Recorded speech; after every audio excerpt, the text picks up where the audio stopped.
Middle Cough. Maybe it.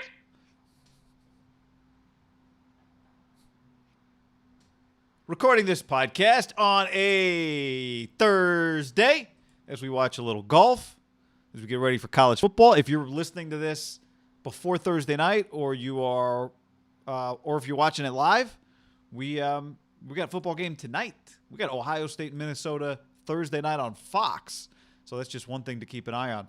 Don't forget, everybody, our DraftKings game is already underway at Eastlake. 100 people in, $20 a pop. We'll see what happens. So we'll be watching that this week, but we'll tell you more about DraftKings later. Just get in the Haberman and Middlecoff DraftKings League, whether you're in the golf game or not, because then you'll be in for football.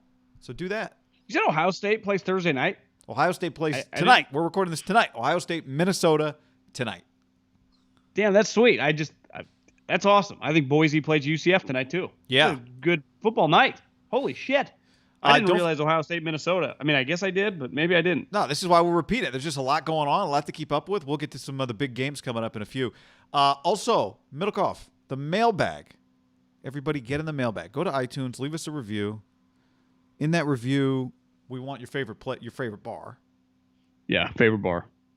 Favorite bar, favorite drink, favorite bar. You can also do that same thing on our Facebook page, right? Leave a little question.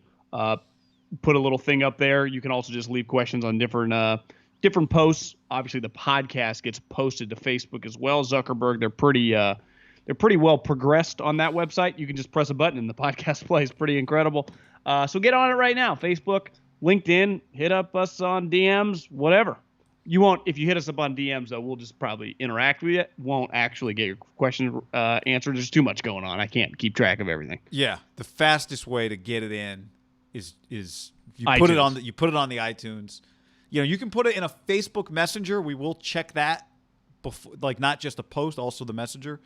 Other DMs, we'll read them, we'll interact, but we might forget to include them in the mailbag though. So, yeah, a lot of moving parts. You know, we got families, we got lives, we got Colorado games to call. We just a lot of shit going on. Hey, Romain, are you ready? A lot going on, John. I'm ready. Did you see 500-pound Ralphie 6? I did not. No, I thought you tweeted something. I pressed play. I didn't see a Ralphie there. Baby Ralphie. Yeah, Colorado put out a sweet little video about just like, you know, Chris Fowler narrated, and it's a baby Ralphie, year-and-a-half-old Ralphie debuts on Friday. How big is baby Ralphie? 500 pounds. How big was normal Ralphie? 1,300. Way bigger. Oh, so it's still got a little ways to go to get to big Ralphie size. A little ways to go. Yeah. Was Ralphie the father? No. So none of them are related. Ralphies are all girls. How about that little nugget? Ralphie the mother? They have nothing in common. Their name just is always Ralphie, but they have no relation to each other. Gender neutral name, I guess. Yeah, I think a lot of people think Ralphie's a boy. That's what I assumed. I did too, until somebody told me a few years ago. Yeah. So, well, say hi to Ralphie. Great tradition, John. It is cool. I don't know if it's quite, you don't quite get the full effect when it's baby Ralphie, but very adorable. Adorable. Ralphie.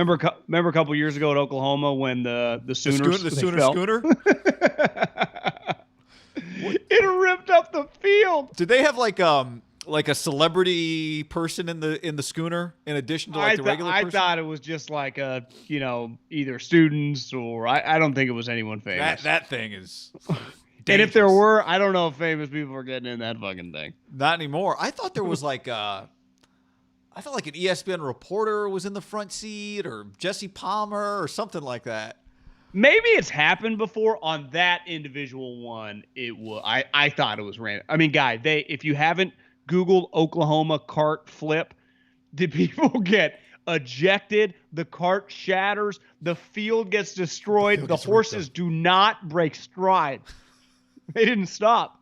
Maybe it was like the field hype guy. Maybe that's who was it. I don't know. It was. There was just carnage, absolute carnage. What was better, that highlight? You remember when Bevo tried to go after the Georgia Bulldog? Uga, yeah. Uga. He just hit the. Yeah, he was just trying to say hi. Freaked. Yeah, the dog got a little close. I thought that the Oklahoma snafu could have been really bad. If you got flipped and the horse and the carriage just could have ripped off an arm, it could have been really bad. I mean, Uga could run away. What's it? Bevo? Bevo. Bevo. I would say if Bevo got out of the fence, you could have a problem. Yeah. But is Bevo chasing people down? I don't know. Yeah, maybe a red. Isn't that what the Bulls kind of naturally get gravitated toward? I went to Pamplona Georgia. when I spent 2 months in Spain, I think in 2005. Spent the night in Pamplona. Yeah. I mean, you don't really sleep. And then the running of the Bulls, kicks off at about 6 a.m. I'm on the fence, like Fry and Trenton. I'm like, bro, you guys are just a little fucking crazier than me. Like, I can push the envelope a little bit in life. I don't know if I can do this. And I couldn't do. I stayed on the fence. They got down on the road. I mean, I'm right there as the Bulls turned the corner. And I didn't do it. I waited till they passed. Then I got in the street and I followed them to the deal. But I was like, guy, you couldn't move. I mean, it was just like jam packed. And these Bulls come racing across the rocks too. So it's not grass. They slip. It's risky. I pussed out, but I'm glad I wouldn't call it that. No, everyone's intoxicated. Everyone. It's quite a recipe. 6 a.m. Yeah, it's why a lot of Americans get gorged. Tradition you would not invent in 2021. No. Or in America. The Bulls naturally, I feel like, gravitate toward Americans. They like, can you smell. Idiot. Yeah. I'm coming for your sternum. You take this. Here's something to take back with you. Those things come flying. I remember sitting there thinking these things are fucking hauling ass. No, thank you. By the way, if you're listening to it, go check out the YouTube channel. If you are watching, subscribe. Hit that bell so you know when we go live. This show is sponsored by Tito's Handmade Vodka. Our friends at Tito's Handmade Vodka, John. So many of you keep sending us pictures, your transfusions, whatever it is that you're making. You kissing the bottle, I don't know. Makes me a little uneasy. It's like a trophy, guy. I know. It's just maybe one quick kiss. The slow, sensual kiss, I could do it. No. Closed lips, no tongue. I think we should listen, if you're listening to this right now, we need to do a blowout. And I mean a blowout for football season. Okay. Right? Obviously, the NFL season. But this weekend, Saturday, games galore. I know you're going to be drinking because that's what people do on Saturdays. Take pictures watching games with your Tito's. Whether you're having Tito soda, transfusion, that's what you made. Whatever you're drinking, I don't care. John Daly's. Yep. Straight shots, straight out of the bottle. You just take pictures, tweet them, Instagram them out of us. It's a Tito's football weekend. That's what it is. Every weekend it starts now. Starting Thursday night, Tito's now. Thursday. I know for a fact our listeners are going to consume at least several games on Saturday, and I know you guys like your alcoholic beverages, so get your Tito's out. Somebody sent me a DM the other day that said, Mario, he said, I did not know about John Daly's until a month ago, and now it's my favorite alcoholic drink. I said, it's same. I didn't know about it till like a month and a half ago, and I went to the wedding. Everybody was drinking John Daly's, and now it's just... this is somewhat biased because these guys are on board, but even if Tito's had never come to ours, it is a pretty incredible alcoholic drink, is it not? The John Daly. It's they say foo-foo drinks or whatever for girls, but then you have some of the ones that they drink. You're like, they are pretty tasty. Yeah. This is like a guy's version because it tastes so you don't taste anything. It just tastes like you're drinking an Arnold Palmer. Oh, man. Be careful, people. Yes, be careful. That's right. Drink responsibly. Tito's Handmade Vodka is America's original craft vodka. In 95, the man himself, John Tito Beveridge, built his own distillery. He started distilling not one, not two, not three, not four, but not 5, 6 times in copper pots. And that's how you get the amazing product that we all know and love. Distilled and bottled in Austin, Texas. 40% alcohol by volume, namely 80 proof, crafted to be savored responsibly. Have a weekend, people. Have a weekend. Also, mybookie.ag, promo code HAM and the number 1, where right now they will match that deposit up to 100%, although match it 100% up to $1,000 when you make that deposit with the code HAM1. You can also decline the bonus. If you accept the bonus, you have to bet the full amount before you can withdraw funds. But either way, use the promo code HAM1 and let them know that we sent you. Yeah, and I did sprinkle a little bit. So if you want to be entertained, if either of these guys are in the mix come the weekend, Jordan Spieth and Cam Smith, I think have a pretty good chance. I just put $50 on them to about 25 to 1. Mybookie.ag, promo code HAM1. Obviously, college football is full go. The NFL guy, I mean, we'll talk about it next week, but we got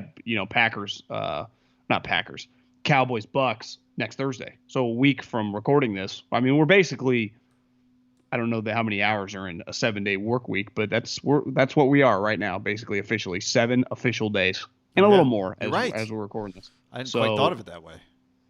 College football full go. I flipped on TV last night, UAB, which, I mean, I actually watched a quarter just because it was like football. It's early. I was like, there's, some football. But I absolutely love LSU this weekend. Even I think though most it's people kind of do, getting which bet is why down. I like UCLA in the points. Do you think UCLA is going to beat LSU? I don't feel like they should, no, but I also think this is not Joe Burrow's LSU team. Now, I do think I also think I'm in a weird spot because I think LSU is almost getting undervalued a little bit because of the way they looked last year. I think in some ways LSU, LSU had, I think, really talent. The LSU stacked on defense, and their defense wasn't good. I think that was the end of Bo Pelini last year, right? Bo Pelini was their defensive coordinator. And I don't know that no one's really – I don't want to cast aspersions here. I haven't studied the tape, John, but people don't necessarily talk about Bo as like, the most flexible modern defensive mind, right? It's not like I just wonder if their talent underachieved on defense last year and if it's going to come back this year. Well, if you look 2 years ago, now they had a stacked roster. They had 2 coaches that one became an offensive coordinator in the NFL, and I think the other guy took the Baylor job. So he lost both of his coordinators. And let's face it, Eddie O is like kind of the Cajun Harbaugh. A lot of hooting and hollering. He's not a scheme guy, right? A lot of swords, a lot of motivational shit, a lot of like poke the tiger and let everyone roar. So he is pretty dependent on his coordinators. But I was watching something yesterday of David Pollock talking about their roster. It is stupid talented. Like, people were embarrassed last year for them getting smoked because they had all these NFL guys on defense. And, like, they should be able to physically outman LSU. Now, obviously, their quarterback, beside Joe Burrow historically and like Jamarcus Russell, can always be a question mark. So who knows? Maybe they struggle to score points. But it's just, there's a chance, guy, they have like 10 first-rounders that are playing. Not all draft eligible this year, but over the next couple of years, right? Maybe 3 or 4 on this team, right, that are juniors, maybe 3 or 4 that are sophomores, and maybe a couple like true freshmen. I mean, that's the type of talent that this, even though Chip's team, better than me, but it feels like his most talented team since he's been there, right? Yeah, yep. Yeah. But, I mean, they got to get better quarterback play. Their quarterback, DTR, was... But he's their guy. Last week. Right? Now, by the second half, he actually got in rhythm. They got him in rhythm, then they took him out of the game. Is Hawaii terrible? I don't think Hawaii's very good, no. Yeah. Okay. Yeah. I don't think Hawaii's got much to offer. And that was a 9 a.m. body clock game for Hawaii. 9:30, I guess. True. It's a tough transition from the islands to L.A. and then back to the islands. It's a tough life. Ton of good games. Penn State, Wisconsin's early on Saturday. Stanford, Kansas State, 9 a.m. also on Saturday. Stanford's got this quarterback, Tanner McKee, who was a top 5 quarterback recruit 3 years ago, went on a mission, came back last year. Georgia, Clemson. Could they be good? Could they be good this year, Stanford? They could be, but this guy hasn't even won the job outright. They're going to play 2 quarterbacks. So, Georgia, Clemson. That was a game you and I talked about the other day. Georgia's got a ton of pressure on them. They're talking about, like, can Georgia break its 40-year national championship drought? Ton of injuries right now. Ton of injury. Clemson's only -3 with a quarter. Now, JT Daniels, DJ Uiagalelei, Dr. Pepper. Where is that game? Do you know? Clemson's -3. It must be neutral. I thought it was in True home Arthur game? Blank's place was what I that thought. Makes sense. So kind of a home game for Georgia. That or the Panther Stadium, but like one of those 2 neutral southern places where they play. Gotcha. Is what I assumed. Anyway, so I kind of like Clemson there, -3. Their guys have been in these spots so many times. Yeah, it's in Charlotte. It's at the Panther Stadium. Okay. If it was in Atlanta, I'd feel a little differently. I like Clemson in that game. Alabama, Miami. How do you feel about Bryce Young? 17.5 is Alabama's line. Oh, I thought that's how much money he's already made from NIL. 1.75, $17.5 million. I think Alabama fucks him up. One game that I kind of like. Just one other thought on that. Like Saban, or 19.5 points. Saban has been running a complete, like, newsflash, button-down operation. But they have you remember what they looked like last year? where they just felt like they were ahead of everybody from the start and had a big advantage with Corona and all the guys returning. never looked back. Yeah, they don't have all of that this year, so maybe that's too many points. I would chill out on that game for me, 19.5, but Who they play? Oh, Miami of Florida. Is Miami of Florida any good? Well, it's just, That'd be my question. It's just 20 points with a newish team. That's all. Week 1, new coordinator. Billy O'Brien is his coordinator. Like to me, that's pretty cool. Like I'm into that. I think Sark, sneaky has some pressure, just in the sense of first week, right, as the head coach, and you're playing a really good non-Power 5 team. So just like, listen, the majority of UT fans aren't going to like give Louisiana Lafayette any respect. No. And I'm sorry, did you say they're a top 25 team? Did you mention that? Well, yeah, they should be ranked ahead of Texas, probably just based on previous couple years. But like, it's a 9-point line. Like I like Lafayette to win this game, and I just think it's just to win. I think Texas loses. See, I think it's easy to forget that Texas was not that bad last year. Now they lose a lot of guys, or I guess they lose their quarterback. But Texas is Texas was not that bad last year. They got fired after their coach. I'm not saying they're going to be great. I'm not saying they're a 10-win team, but you don't have to be a 10-win team to win this game.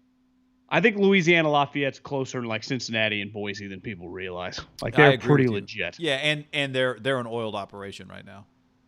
I also dabbled a little money on a personal friend who took over. You know, we don't root for anything to happen to another one of our friends, Jim McElwain, who got a raw deal in Florida. Coach in Central Michigan. I think appendix blew up, and he had to get rushed to the hospital. I sent Mac a text.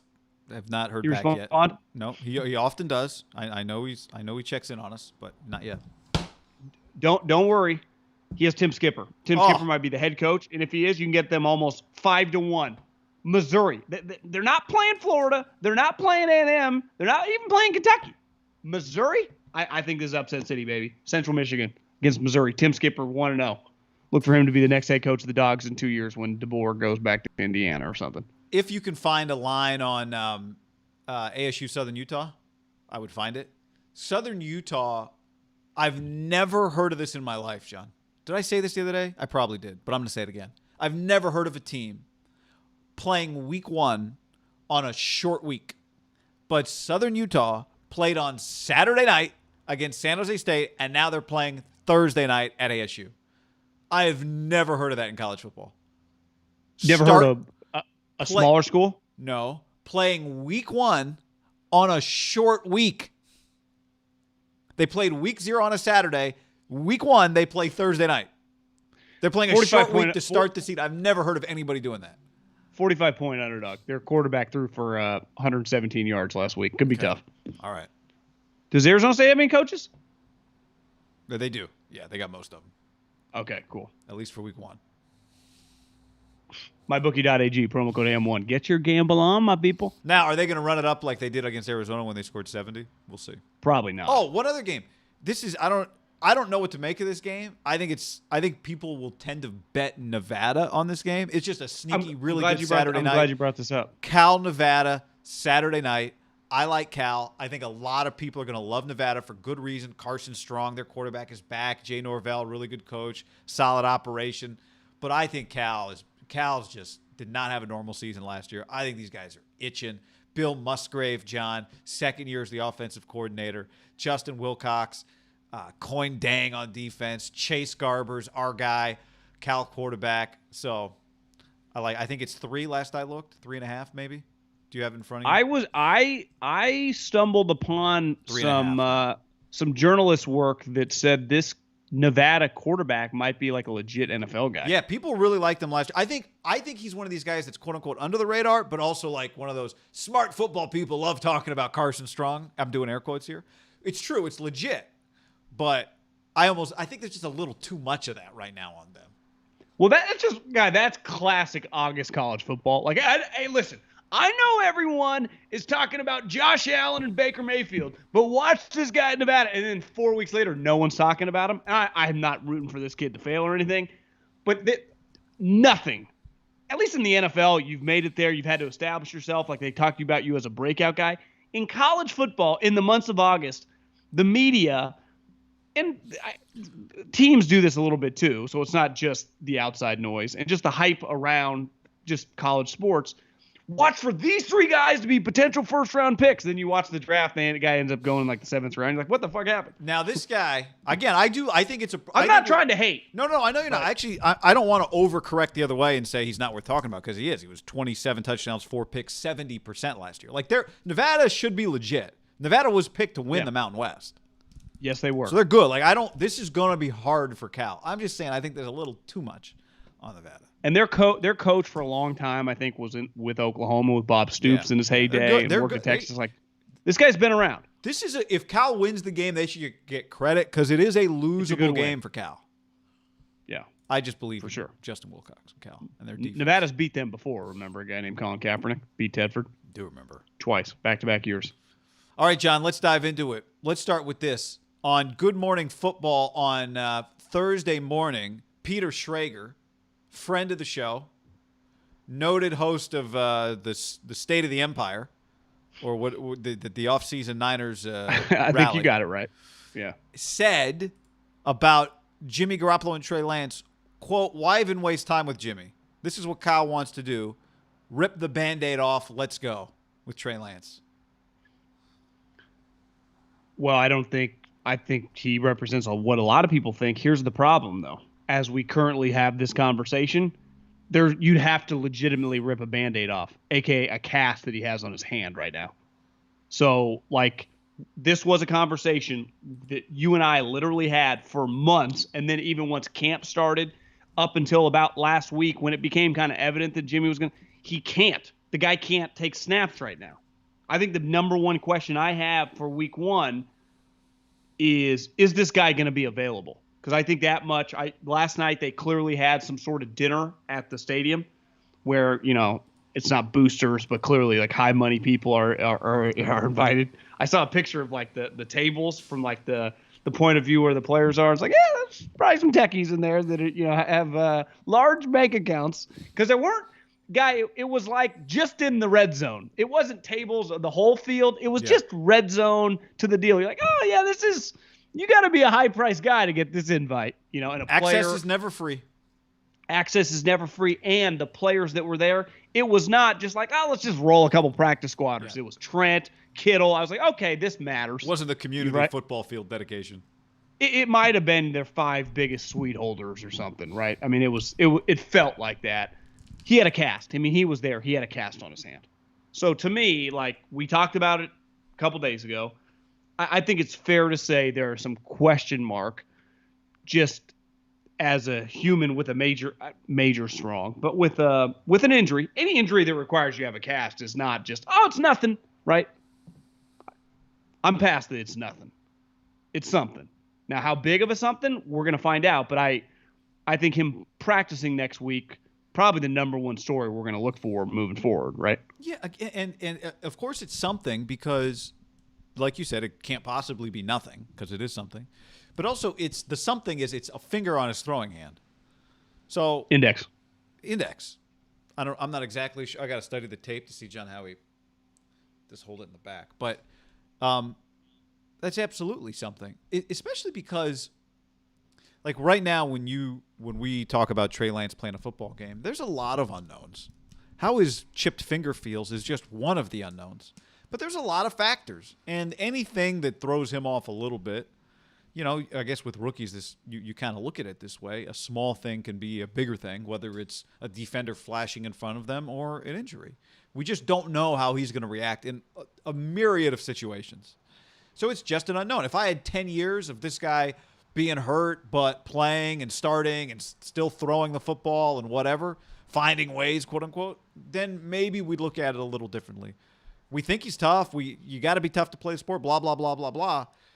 But this is not – and the other thing is every body is different. So there's no way to say, well, I had a chip finger, so X, or I have a sprained ACL, so that's how it's going to affect this particular person.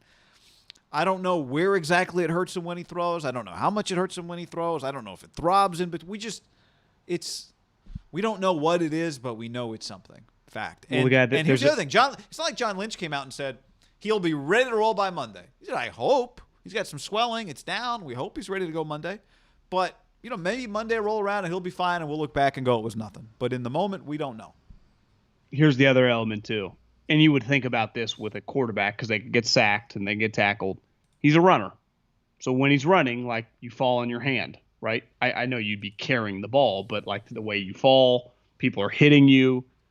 I think you have to factor that in as well, right? Because if someone hits it and then it really breaks, obviously you could break your finger at any moment playing the sport of football, but if it is compromised, it's something that it's just, I think you 100% have to lean cautious, and you're just going to need you didn't just draft it to like risk anything. So where I sit right now, I'd say 50-50 he even plays. To that point though, I think you're right on the running, because Fresno State, Cal Poly education. When he was injured the other day, you said, I was like, he can just run the ball. You're like, well, he still has to take the snaps. When you just said, it's one thing to throw, but when you're running and you're falling, that's an interesting situation, because what Doug Christie, I remember years ago, told me was, the second you get an injury and you try to play through it, now you're at risk of hurting something, in all likelihood, if in the other side of your body. So you hurt your right hip, you play hurt, now your left hip is at risk, or your left knee is at risk, or your left ankle is at risk, because your body's going to try and compensate, right? So if it's bad enough that you're falling and he's thinking about it, and instead of catching himself with that hand, he tries to protect the finger and falls on a shoulder instead, right? Now that's at risk. Now, if he's good enough to throw the football, you'll take that risk, you'll play him. Because if he's good enough to throw the football, then hopefully he's not thinking about the finger. But, yeah, there's a chance that it is all or nothing, right? Like, to me, he either plays as much as Kyle is planning to play him week 1, or he doesn't play at all. There's not an in-between here. There's not, I was going to play him 15 snaps. Now we'll give him 3 plays that, it'll be shotguns where he only carries. Like, you can't do that. I completely agree. There's no dipping your toe in the water with him. If the reason you have to hesitate is because of this finger, which clearly would be the reason, right? Which would mean that practice, like I would say the moment we find out the practice report comes out, whenever the NFL, which is the only sport that legally mandates it, and it's why they're running circles around everyone gambling. Obviously, it's actually not. It's easier to gamble on football than it is the other sports, but it is something that, like the other sports, golf included, like you can't have Colin Morikawa be your 4th biggest favorite a couple weeks ago, and then he comes out after the first day when he shoots like 3 over and be like, yeah, I've had back problems. It's like, well, you guys are going to do these big deals with gambling stuff. Like, there has to be some sort of transparency with injuries. And the NFL has been doing it forever. They have an injury report. Patriots haven't been always participating, but yeah. No, they haven't. But for the most part, everyone else maybe does. That was just Brady. That was just dumb. But they've been shady. And teams are shady, but once something's out, it's impossible to be shady about, right? Like, a lot of people do it to hide stuff. This is not hidden. So it's if he's limited in practice come Monday, I think it's fair to say, like, okay, this is in doubt, which would suck. But also from a 49er standpoint, they are lucky that their opponent, it's kind of irrelevant. It's not irrelevant because you always want the looks and the reps for the young player. But if you had to have him miss a game on your schedule, this is probably the one you'd circle. I agree, but that's where I'll stop agreeing that you're right. It's the easiest one to miss. But I go back to what I said after the second preseason game. It's just so critical for this guy to play and get experience. And so if you're going to use him in a critical spot against the Eagles on the road, then it matters if he hasn't been in it matters if he didn't play at Detroit. I that's fair. And plus, like, let's just go big picture. Your first game of his career, he's not healthy enough to play. Like, it's not nothing. It's just not. I'm sorry. Yeah. Now, Nate, we talked the other day before they made their cuts. What happens with Nate Sutfield? And does that tell us anything? So he's on the practice squad. Probably if Trey Lance is healthy, Nate Sudfeld might be on their practice squad anyway, right? I thought initially several weeks ago they were only going to go with 2 quarterbacks. He would have. Because you need someone to run the scout team. It became clear that 3 was going to be the way they were going to do it. So that doesn't – I'm just following up. We wondered if that would be a factor or if that would give us any information. It really didn't. But we'll – and the other thing is you'll find out. Like, they can say whatever they say about him. Is he practicing? Right? Is he taking snaps? Is he handing the ball off? Is he throwing next week? Whatever they tell us his condition is, what's he doing in practice? Because, again, practice for this guy matters. Yep. Actions, not words, guy. For this guy needs practice, right? If he was a 7-year vet, it doesn't tell. If he was if this was week 17 and he'd played 16 weeks, it wouldn't necessarily tell us something, right? Be like, all right, doesn't need to practice, whatever. But they want him to practice right now. Jimmy could miss some practice time. Yes. So Schrager, I mean, I think a lot of people probably. The question you always have with Schrager too is, does Peter? Hey, Peter, man, what does Peter know? Who's Peter talking to, right? Because Peter's not pull it out of his ass guy. No. So is he talking to somebody who feels that way around the Niners building, or he also to me had the to Mac make Jones. to me to make that statement though, when the guy's got a cast on his finger, it's a little complicated. I think that statement, if he's fully healthy, it's like there's a variable here. Maybe you can't start him with a fucking cast on his hand. What I would say to Peter is, Peter, do you know that they're really confident that he's going to be 100% by next week? Is that why you're saying this? Peter got a text. How could they possibly be confident when he's got something on his hand? That'd be my thing. Well, yeah, that would be. Did somebody say to him, "Now we feel pretty good. He'll be ready to roll by Monday or Tuesday."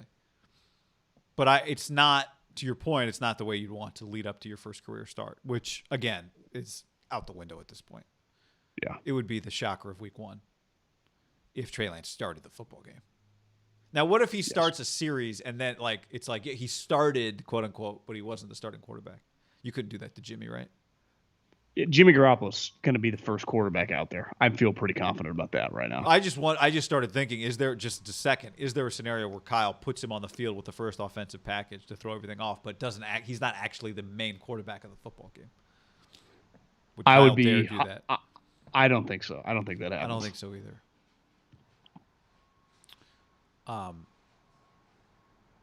But I do think what Schrager is saying sooner, the second that finger is healthy and we see that it's healthy, then that's a real conversation again. But this is on pause until that's the case. Well, it's been a real. It is a real conversation, right? That's why I said again. It's a real conversation again. Yeah.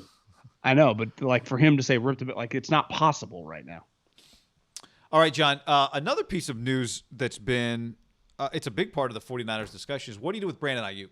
A lot of people have had a lot of opinions on what to do with Brandon Ayuk as a punt returner. We talked about it on the last show. Is he the guy? It's been a discussion for, I think, several weeks. He is dynamic. He was a dynamic punt returner in college. His last year at Arizona State, he averaged 16 yards per punt return, albeit only on 14 punt returns. And I tweeted at Paul DePodesta, who's had an inactive Twitter account for the last 3 years, to ask him if they've done a study on the likelihood that a player gets injured more when on punt return. No reply yet, John, but we'll wait. When you say inactive, you mean deactivated, or he just doesn't tweet? Hasn't tweeted in 3 years. God, that's fucking incredible. Well, I'm jealous. I couldn't believe Paul DePodesta was on Twitter. You want to keep a pulse on everything. I think Sam Hinkie's on Twitter. His last tweet was like, "Congrats to the Henderson Mudcats on their affiliation with the Reds," or something like that. But where do you fall on Ayuk, punt returner? I actually had this thought last night. I listened to a little bit of Kawakami, Barrows, and Lombardi did a little podcast. That's a good show.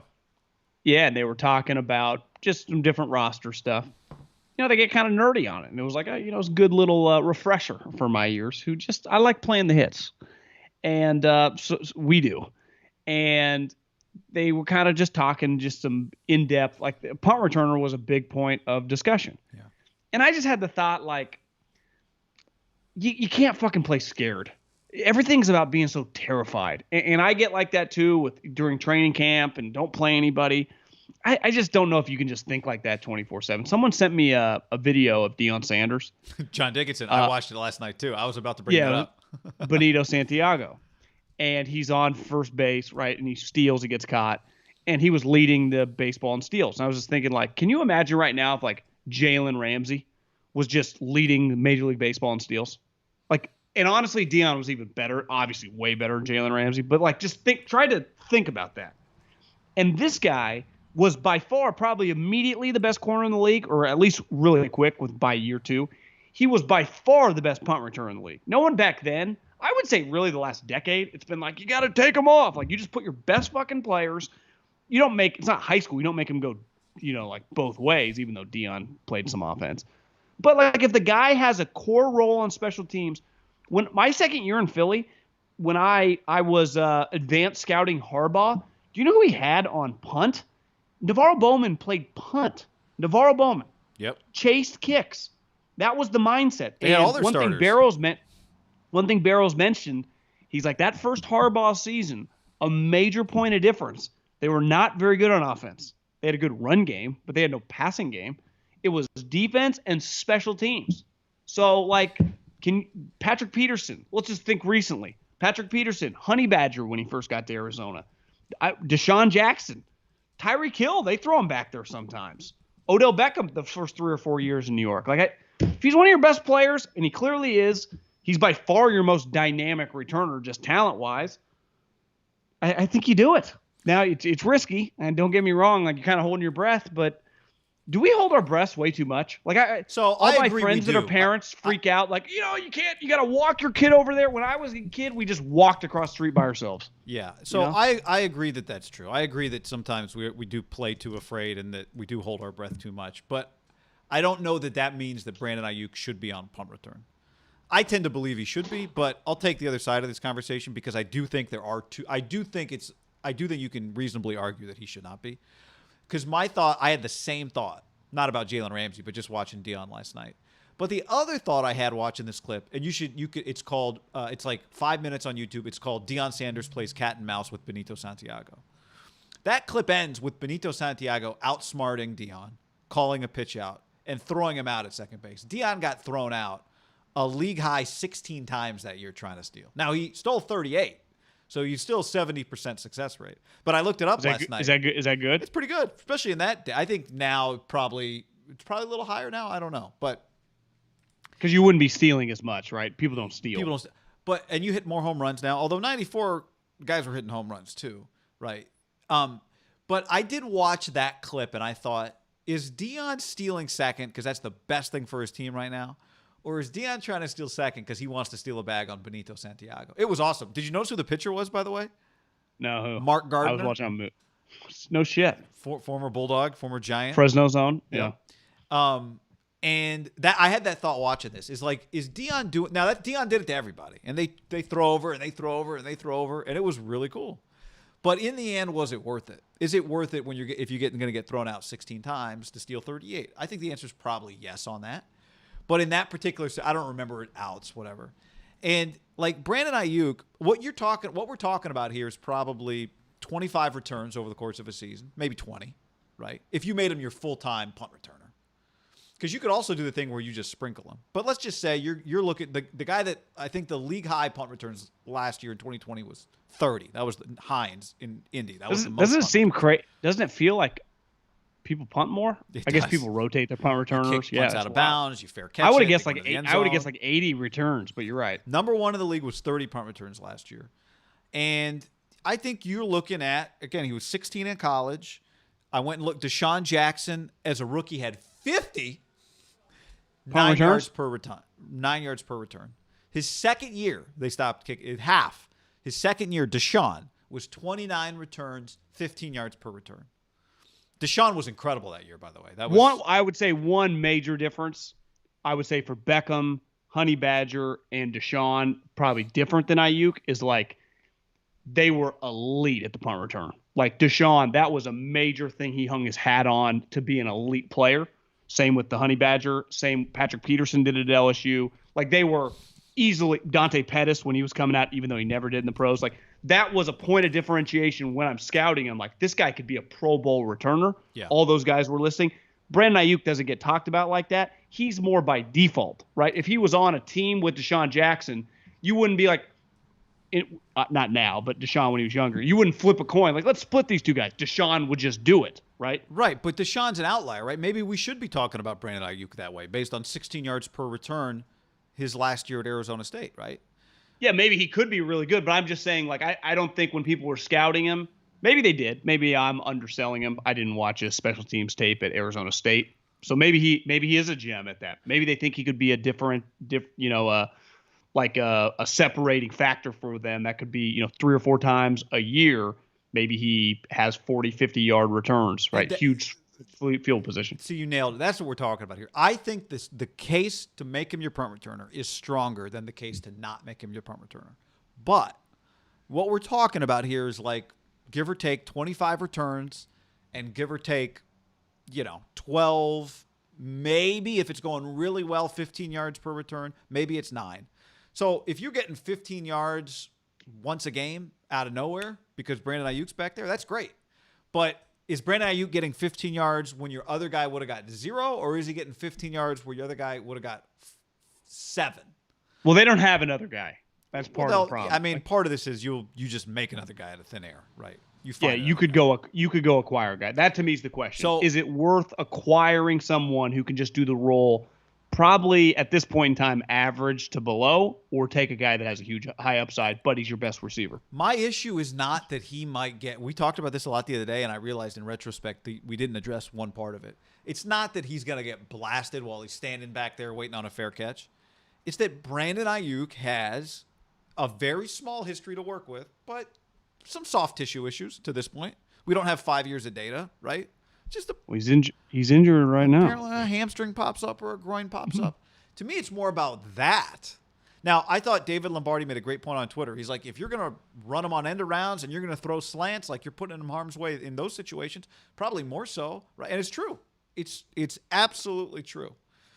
But well, it's like I said, there's no defenseless receiver. I mean, technically it's a rule, but there are defenders out there.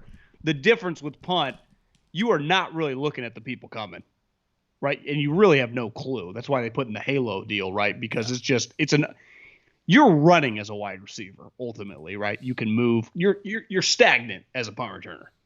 I don't even think we properly give those guys enough respect. Like, it's crazy as a kick returner, but you do have blockers, and you get to running start. As a punt returner, your feet are fucking not moving, and multiple guys, I would say the average gunner speed now in the league is probably 4.45. So if either one of those two guys do not get shoved into the cooler and they beat the double team, I guess sometimes there's only one double team on the side, depending, but if you could get killed. Yeah.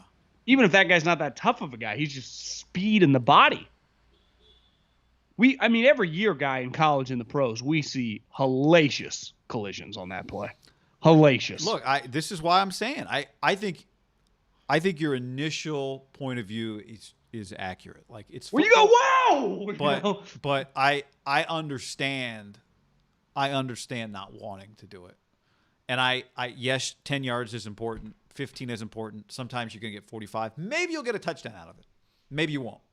Well, right? I think not a lot of touchdowns get scored on punt return. Well, one thing Barrows mentioned, and he's right. He's last year there were 1, 2, 3, 4, 5, 6, 7, 8 touchdowns in the NFL scored on punt return. They have not been very good in the return game with Kyle Shanahan, and especially the last couple of years. And I'll defend it this. Like, listen, I do value special teams. I understand it. But if I had to choose, like, it's the third, right? I want to be awesome on offense, awesome on defense. I want to be great in all phases, but especially the other two. Yeah. So it's like until you're in a close game and your kicker stinks. I think ultimately what Barrows was saying, and he's right, is like they just lean offense, defense over worrying about the returner, and that's why they're at this spot right now. Like, if you truly, like, John Harbaugh's teams would have just factored in and maybe kept a Webster, right? Like they always had, because he's a special teams guy at heart. It's just who he is to his core. Belichick, like there's a chance that a Matt Slater type, who I swear to God is going to have the same length of a career Brady had, but he's going to have 20 years on the Pats. He's going to end up as like the third longest tenured NFL player ever behind Brady and Frank Gore. It's not crazy to think about. A lot of teams, there's no chance on God's green earth that he would make it on a lot of teams. He just wouldn't. I mean, at Belichick's core, he's kind of a nerd for that shit. And I understand it, but I do think you're playing with fire a little bit. But I sometimes need to remove myself from that line of thinking and be like, you can't just be a pussy and absolutely everything you need to do. Sometimes you just got to roll. Because that's what good players do. They just play. Good players play. Yeah, there's no doubt. I just wonder how much and it's hard to know this. Like, what is the expected gain? What is the expected gain? And the expected gain doesn't have Well, I to think be he's that big to dramatically be better than I think he was dramatically better than everyone they had on their like the 90-man roster. Like it was clear he was by far. Those guys weren't good enough to just get kept for that alone. Right. Like right. Webb, But what you I'm know, saying I is think not Webb's, the gain over the replacement. Just what is twice getting 2 40-yard punts worth it? It might be if those 2 punt returns happen in big games, right? It might be. It might be the field position that changes the game. Could Richie James have just done both, right? If he's healthy, do they just keep him just to be a punt returner and kick returner? I don't know. The problem is the significant drop off between what he showed and the other receivers they kept. Yeah, like the other receivers. That's the thing with like Jawan Jennings and Hurd. They make sense to keep on the team just because both of them. You're basically just hoping one of them hits out of the two of them. That's the way I think they're looking at it, and they were just probably nervous cutting them. Who knows? They didn't want to fuck with it, and I get it, but. Do either one of those guys have value on special teams? We know they're not returners, but I'm just talking like they're not fast enough to cover kicks. Yeah, and it's hard on a roster that we'll talk about it. You had no wiggle room with their roster. They had too many guys, which is a good roster building. But Roster building is not easy. You know, I think a lot of fans, myself included, can get very critical on moves. It's difficult. Well, especially when you factor in the special teams, which you have to do. Because somebody has to cover. It's dramatically easier coming out of a training camp, I would say, like in the NBA, right? Like you're basically choosing one individual. Like, should we keep this guy or this guy? To do what? Oh, I'll be the 14th guy. He's not going to play. So it's pretty cake. John, even baseball. How many guys in a baseball spring training truly are fighting for a roster spot? A couple for a 25-man? Even then, you probably get to keep most of them. You send them to AAA. Yeah, and then those guys end up coming up anyways throughout the season. John, let's tell the people about our friends at DraftKings. Promo code HAM. Download the app. Use the promo code HAM. Right now, we've got a game going in the Haberman and Middlecoff DraftKings League.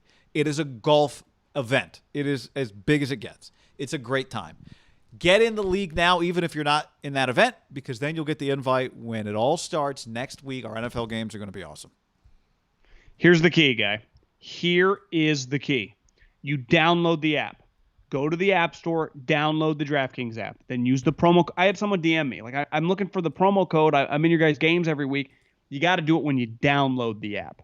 That's when you first do it. Sign up. Yeah, when you first sign up to be part of DraftKings. Once you're in it, there's not like a promo code every week to get in our games. Like, you're part of it.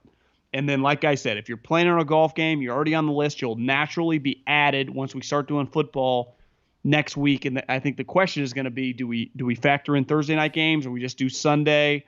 You know, I don't know. We'll have to kind of talk through this next week. Give us your feedback. My inclination right now is to only include Sundays. Yeah, I think just Sundays, especially early on the season when there are a bunch of Sunday games and no buys, there's just a lot going on. I'd say the first 2 or 3 weeks, it's easy to go Sunday only. Yeah. And you don't have to, I don't like a guy like Brady throws 4 touchdowns, he's in the lead, then you're waiting on it. You know, it's like, or your quarterback plays Thursday and stinks, and now your Sunday's out for you. I know. Exactly. You take Dak Prescott, and his shoulder hurts, and he only plays 1 quarter. You know, it can be a killer.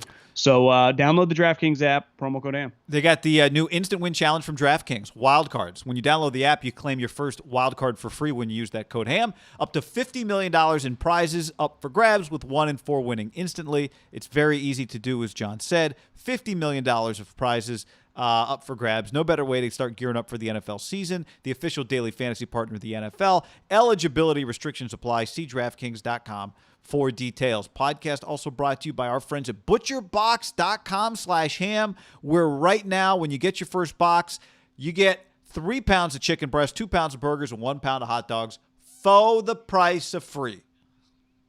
Could you repeat that one more time? John, you get 3 pounds of chicken breast. Okay? Ooh. That's a lot of leg day you can fuel with 3 pounds of chicken breast and 2 pounds of burgers and 1 pack of hot dogs for free when you sign up at butcherbox.com/ham right now. Guy, once you're signed up, you choose your box and delivery frequency. They offer 5 boxes, 4 curated box options, as well as popular custom box, so you get exactly what you and your family love. ButcherBox ships your order frozen at peak freshness and packed in eco-friendly 100% recyclable boxes. you enjoy great tasting. I know you had. Did you have your meat this week? So, you guys have your taco we had salad? Taco Tuesday, taco salad, the Trader Joe's Doritos crumpled up. I went to take a photo of it. I took the photo, and I just realized ground beef just doesn't photograph well. Yeah. So I didn't post it. Well, you should have taken a post of just the salad. The salad or the pack of meat before it went in. Maybe that's about the ground beef. It doesn't photograph great, but it tastes amazing in a pan. I'm with you. It was good. It was good. Yep. Yeah. So just some chop up. So some Haberman onions, just get had some taco of that salads. Taco sauce. You can just spray it on there, or taco seasoning. So easy. ButcherBox wants you to enjoy the summer. Like I said, with the special deal, ButcherBox is giving you, our listeners, 3 pounds of chicken, 2 pounds of burgers, 1 pack of hot dogs for free. Right now, new members get this special deal when they sign up at butcherbox.com/ham. That's butcherbox.com/ham. Free chicken, free burgers, and free doggies. The 49ers made a trade the other day before the 53-man cutdown, and they traded Jonas Griffith to the Niners, to the Broncos. And that day we talked about the fact that the night before somebody had reached out to you in the league and asked what you thought about Jonas Griffith, a scout. And he actually just said the backup linebackers in general, because I said, well, which ones? He's like, well, I think they got several that are 53-man type guys. Well, it turns out he was right. How about that? The Niners had 3 players, claimed, which I believe led the league. Most players claimed in the NFL. I would actually. He got traded. I would actually look at it like Justin Hilliard got claimed. Simba Webster got claimed. Dakota Shepley, the offensive lineman. I'm sorry. Go ahead. So you can technically look at it like they had 4, right? Because one was traded. They're basically acknowledging the Broncos this guy's not going to make it to us on the waiver claim. Yeah. We think this guy's going to get, or we're not going to risk it missing out on a claim. Not worth the biscuit. So we are going to trade. So when you see these guys that get traded, you're like, wait, who's this? Who'd my team just get for a 6th or 7th round pick?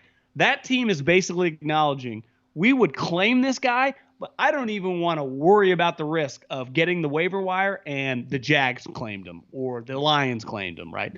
I will just trade you. It shows you what they truly – no, I think it's not really a knock on a 6th-round pick. A 6th-round pick to me is worthy to trade you right now of a guy that can make my 53 week 1. Was there a that's kind of the value. Round swap in that trade too, I think?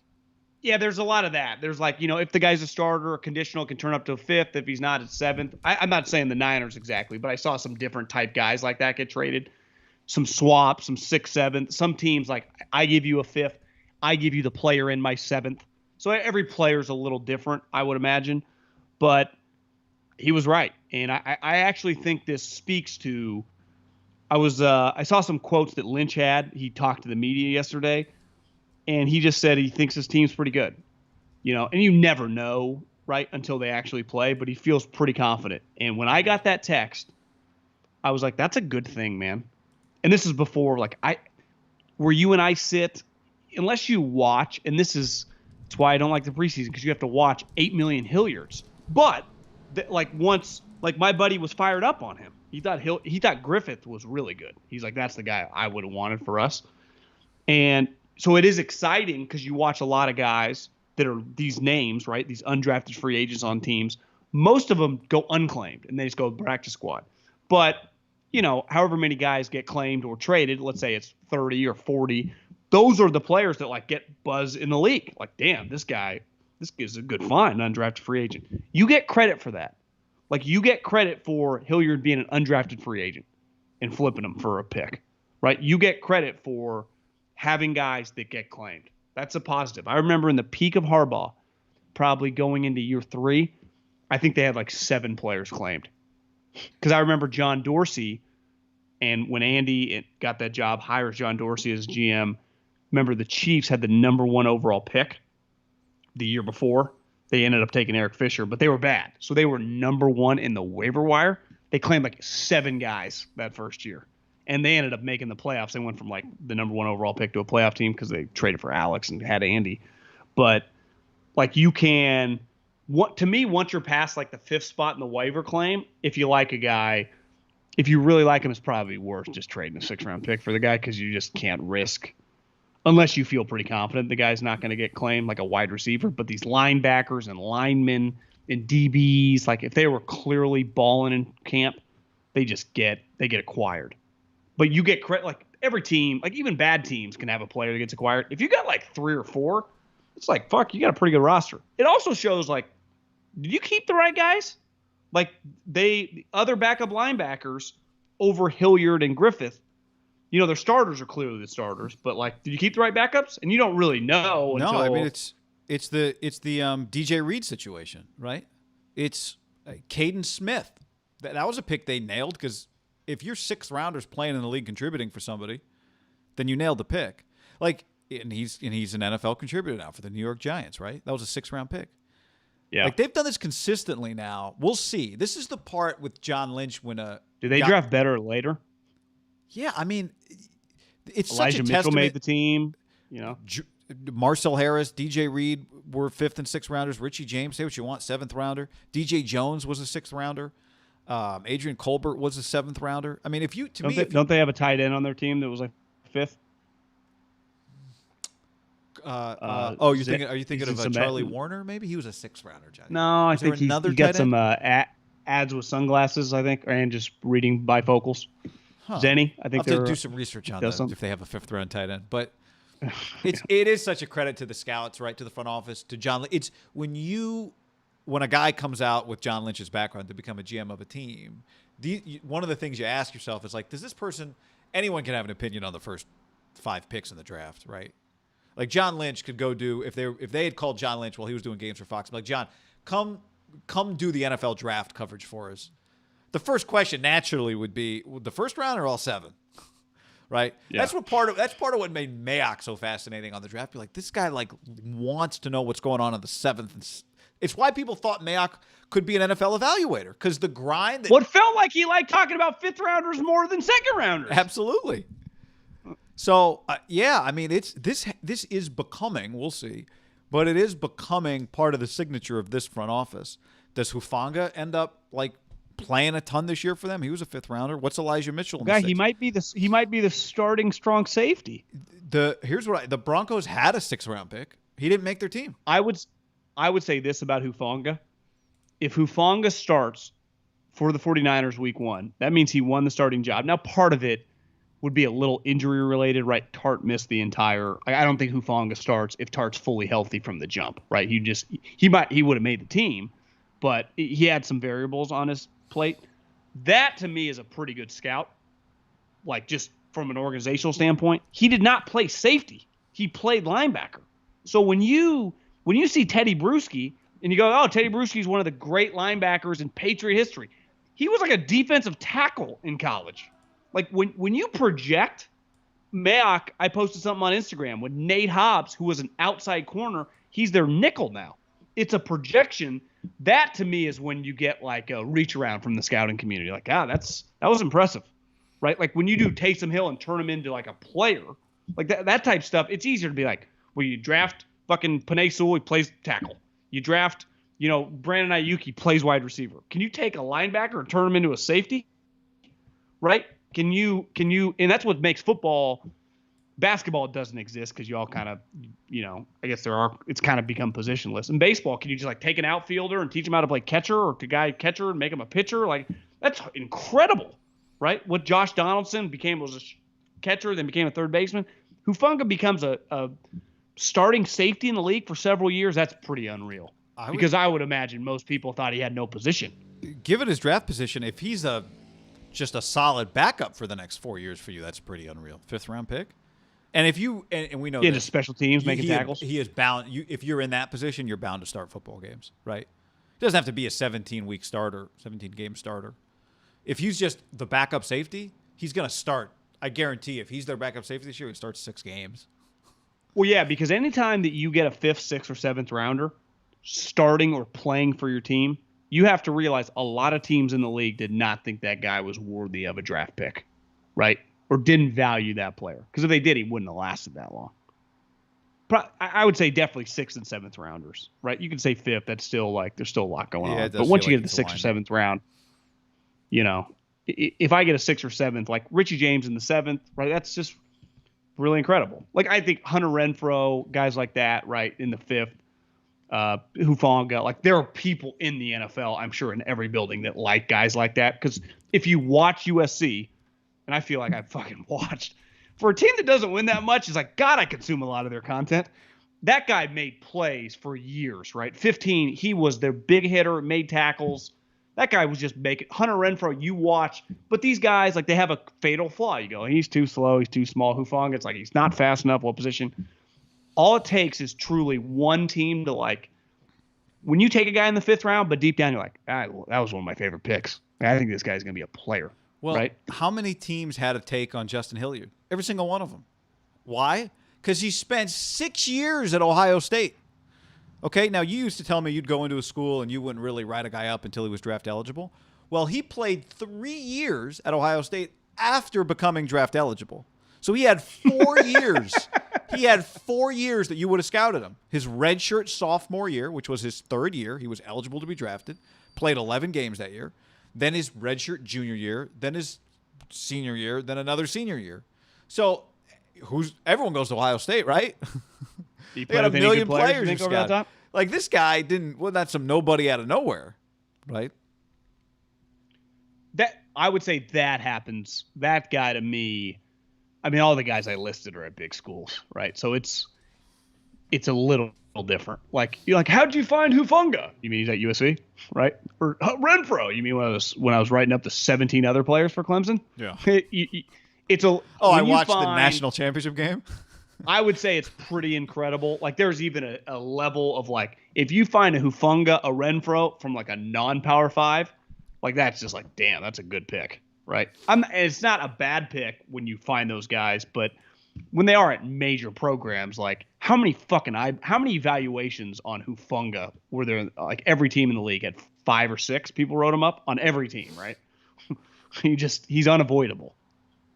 Now, they picked them. I'm not trying to diminish the pick, but overall, they are doing a really good job scouting, like, the 4th through 7th. It's just they're gonna, for them to be really good this year, they're clearly, like, the Lances, the Ayuks, the Debos, right, are gonna need to Bosa, but part McGlinchey. of this, what do we say about them when you think big picture and you compare them to 19? It's like, well, is their defense as good as 19? Part of getting really good on defense again is just these guys just replenishing your team. And depth, man. Like, that to me, that's the Bosa's. The depth is the whole. We saw it happen last year. The depth, the competitive depth is. When you talk to coaches this time of year, they talk so much about the depth of their teams because they know it's a long year and guys are going to get hurt. It's like, well, I could, coaches love saying shit. I got 9 offensive linemen that could start for me. Like, that means as much to them as having 5 that can start for them. It's better. I mean, obviously, it's better. Because they know they're not going to get through the season with 5. Well, I was watching some of Howie Roseman's press conference, and they asked him about Landon Dickerson, right, who's their 37th overall pick, but he's coming off a torn ACL, and he's coming back, like, this week. And they're like, do you vision him as is there a chance he won't play this season? Well, and Howie's like, well, ideally, if all 5 of our starting offensive linemen stay healthy right now, he will not play a snap. But he's like, knock on wood. Have you guys watched our team the last couple of years? Like, guys go down. So if guys go down and he's progresses and healthy, yeah, he'll play. But it's a hard thing to say. It's like, we love our depth. Yeah, we love the guy because we know that, like, we feel pretty good. He's going to be a starter. I'd say the offensive line probably even more than the defensive line. Like, you have to know your backup center and backup swing tackle. It feels like every single team that guy plays some games. And when I say play game, he doesn't rotate in like a slot receiver. He fucking starts, right? Yeah. Can you win a game if this guy has to start at right tackle for a month? Well, how many teams have a backup lineman to start the year play more snaps than one of their original 5? I don't know, half of them? Maybe more than half? 70% of them? Happens a lot. It's happening to somebody. All right, you mentioned Mayock, John. How about this quote from Mike Mayock? Let's read it here. We've assembled 53 players. We think we're going to be a pretty good football team. We're not hiding from expectations. I think John Gruden and I will both tell you we feel like we need to be a playoff team this year, and I don't think there's any doubt about that. And you guys are all going to put that in your headlines, and I understand it, but that's what the expectation is. We think we've done the infrastructure work necessary to put us in position. We've got to take care of business. So he's saying our roster's good enough. He's saying now it's He's not saying, I don't think he's saying like now it's on John, but he's saying now it's like the team that's out there should be good enough. Period.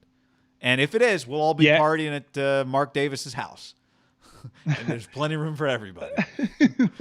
What you see is like a 1,000, like room for 50 cars or something. Obviously he's going to throw events there. My favorite part of the article I read about it was like, it does not have a dedicated man cave, and I'm like, of course, the whole thing is a man cave. Look at this house. No, who? When someone first sent me the picture, you know what I thought? I thought that was their offices. I did too. I was like, that's the facility, and it's like, no, it's his house.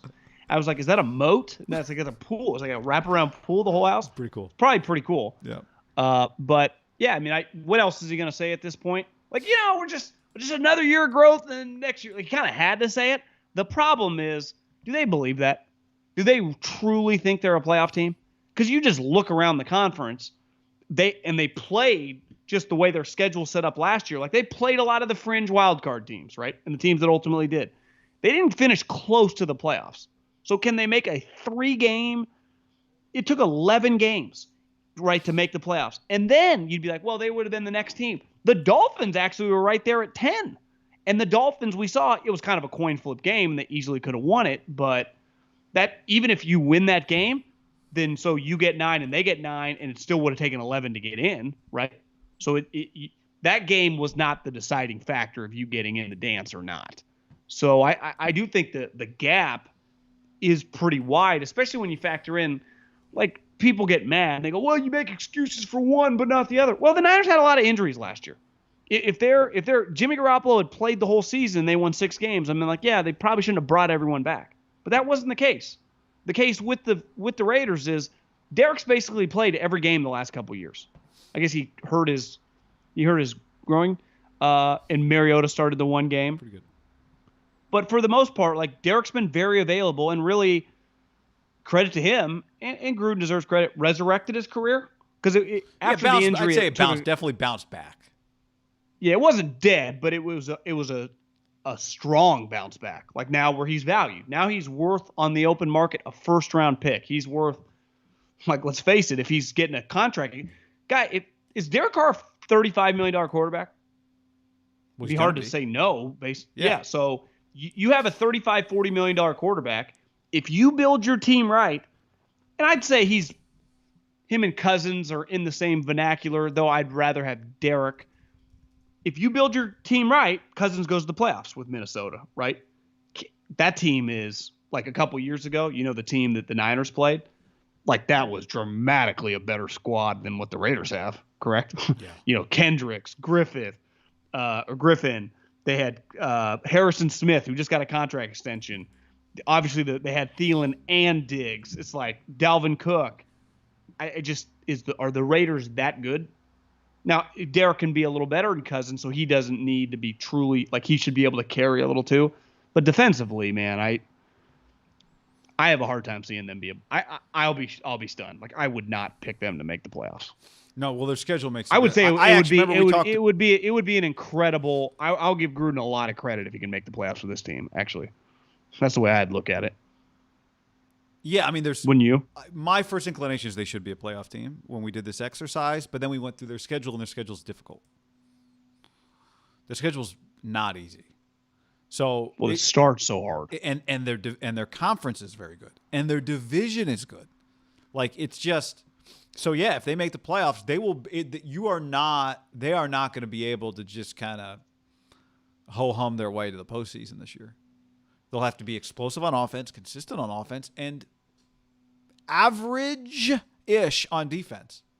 And average-ish is a major upgrade. Like, average on defense would be an incredible improvement, right? Like, if they're average on defense, they might have the defensive coordinator of the year because of how bad they've been. And let's face it, you play on Monday Night Football, and they excelled last year. Remember week 2 against the Saints? I thought they were going to get their ass kicked, and they kicked their ass.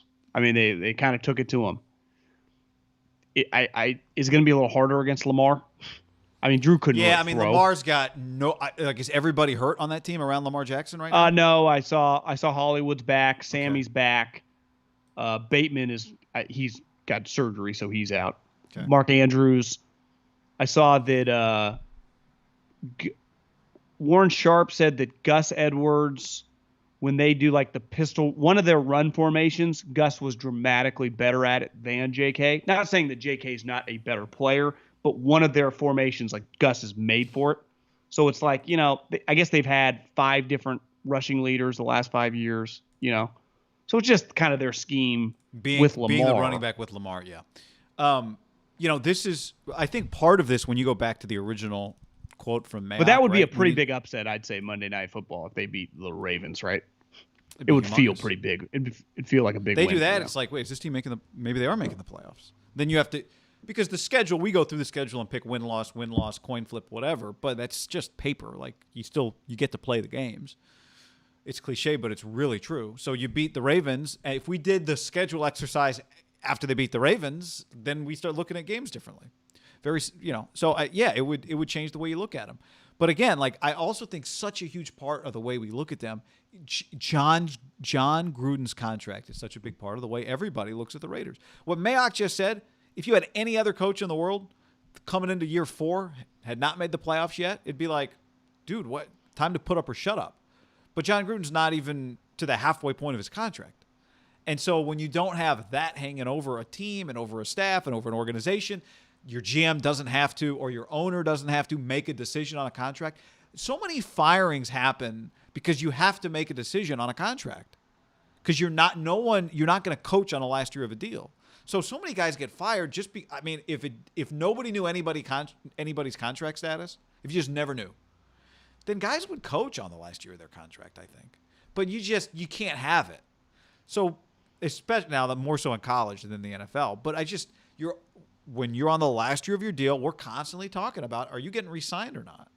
And when you don't have that hanging over your head, there really is not any true accountability. Like, there is accountability, but the ultimate accountability is, can you lose your job or not for what's about to happen? Yep.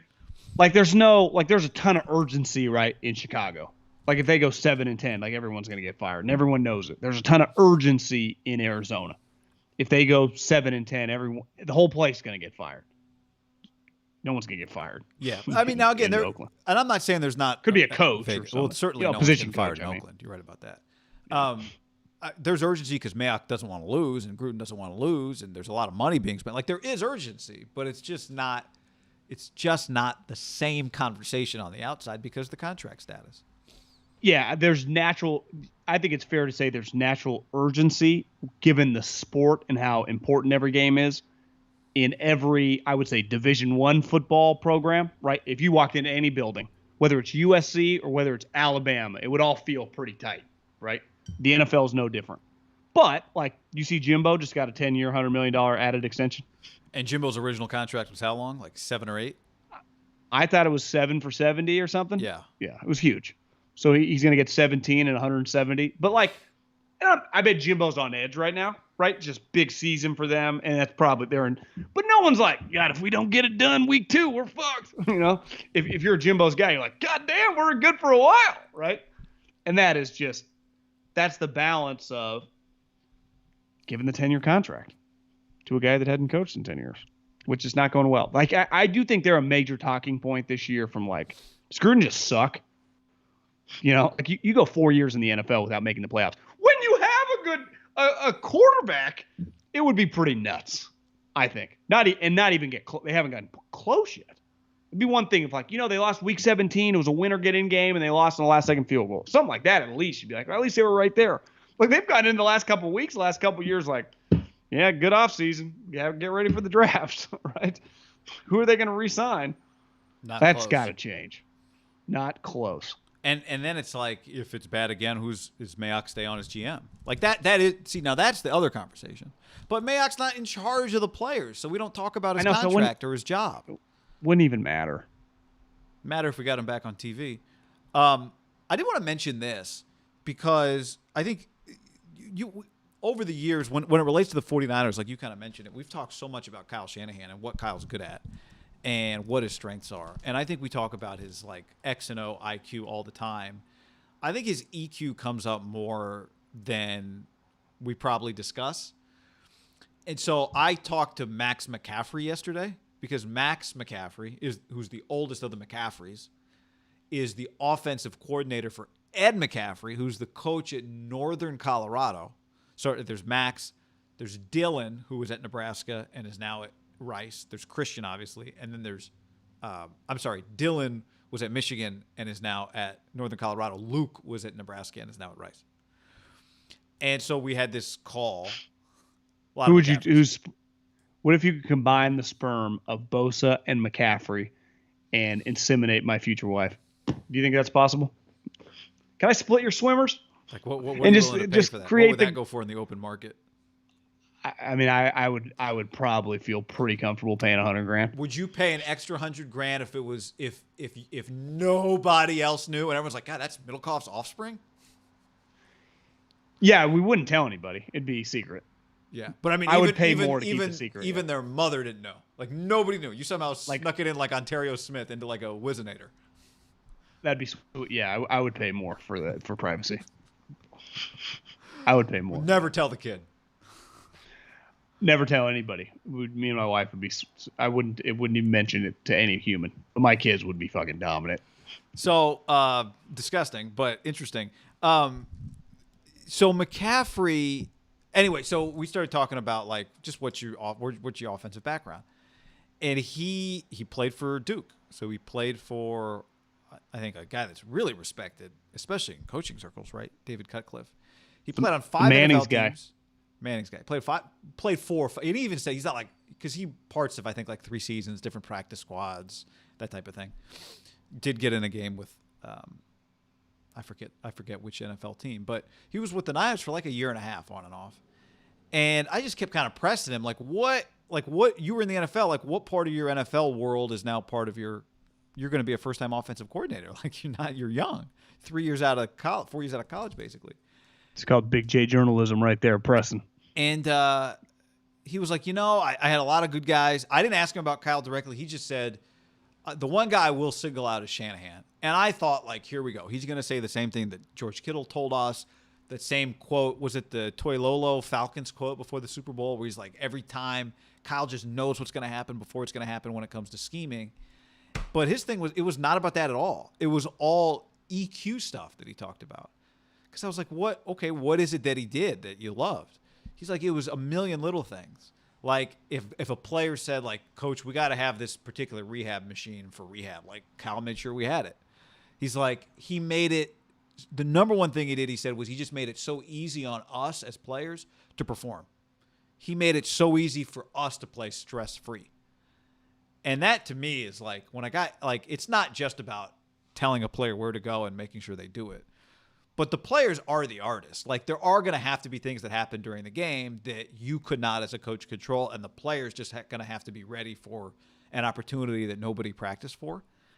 And you can't scheme every completion wide open. Yeah, he said that was he created an environment where you could play stress-free.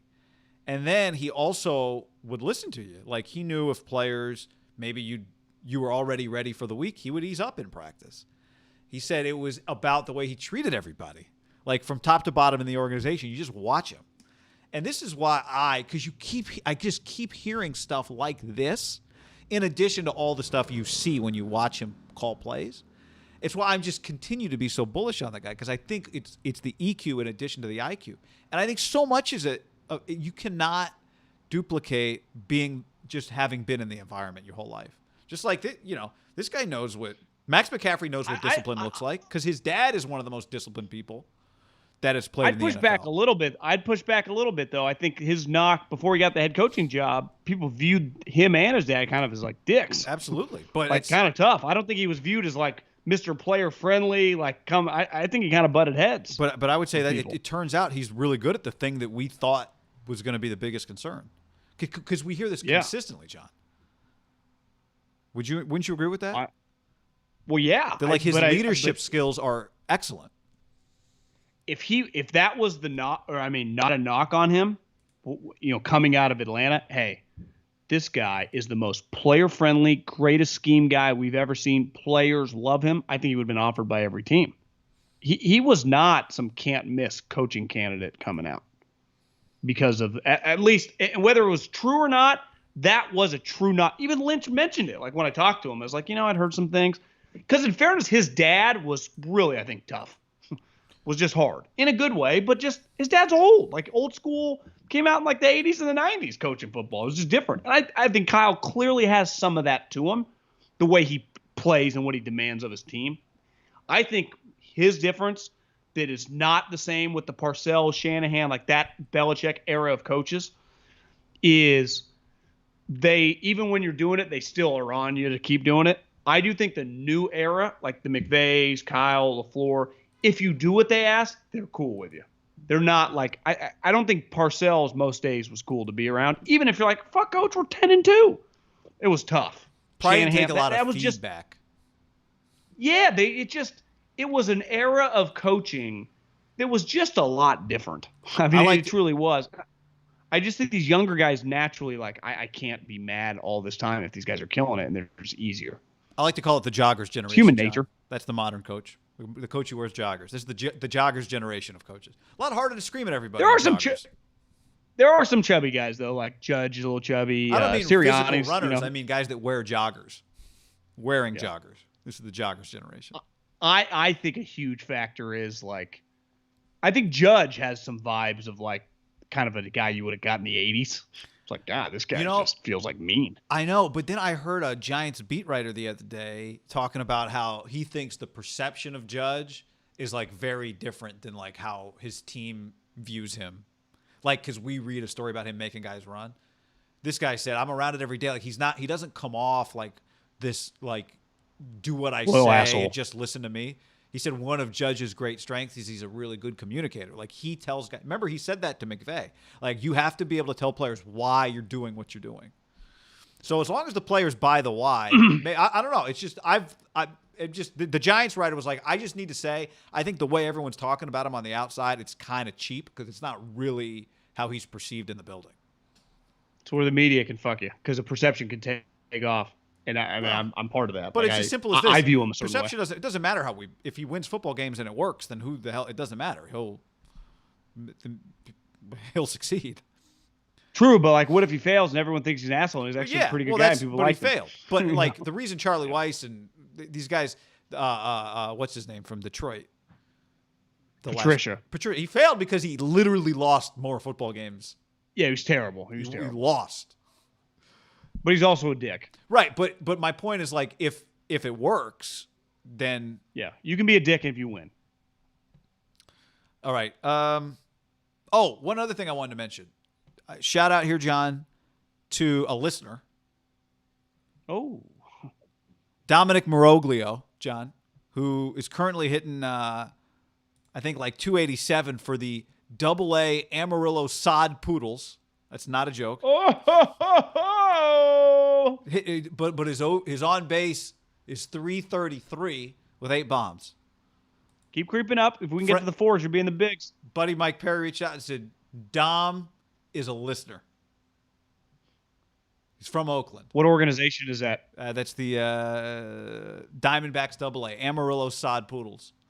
So, Dom, as you're out there bussing, or maybe you're listening to us during early work, maybe you're doing taking some, he's a catcher. So maybe you're out there getting ready for a bullpen and just Ham's trying to get you through the day because it's 117 degrees in Amarillo by morning.